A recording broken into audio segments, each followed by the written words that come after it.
ఈ లోకములో ప్రేమ లేని వారి కొరకు ఎదురు చూస్తున్నావు హృదయమా? నీకు ఒక విషయం చెప్పనా?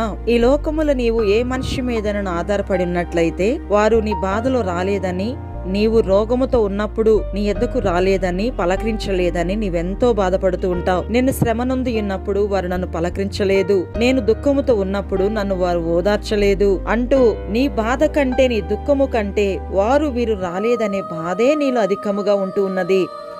అయితే ఈ పరిశుద్ధ గ్రంథమైన బైబిల్ గ్రంథములో యెషయా గ్రంథము 63వ అధ్యాయము 9వ వచనం ఇలాగూ తెలియజేస్తుంది. వారి యావత్ బాధలో ఆయన బాధ నొందెను, ఆయన సన్నిధి దూత వారిని రక్షించెను, ప్రేమ చేతను తాళిమి చేతను వారిని విమోచించెను, పూర్వ దినములన్నిటను ఆయన వారిని ఎత్తుకొనొచ్చు మోసుకొనొచ్చు వచ్చెను. చూసారా, దేవుడు మన యావత్ బాధను ఆయన అనుభవించేవాడుగా, బాధను నొందేవాడుగా, ఆయన సన్నిధి దూతలను పంపించి మనల్ని రక్షించేవాడుగా ఆయన మనతో ఉన్నాడు. అలాగే అనుదినం మనల్ని ఓర్చుకుంటూ ఉన్నారు, అదేవిధంగా మనల్ని ఎత్తుకుంటూ ఉన్నాడు. కాబట్టి దేవుని యొక్క సన్నిధానంలో ప్రియ హృదయమా, వారి కొరకు వీరి కొరకు తప్పించింది చాలు. వీళ్ళు ఎవరు కూడా మన కోసము లేరు. ఈ లోకంలో మన కోసం ఉన్నది యేసు ప్రభువారు మాత్రమే.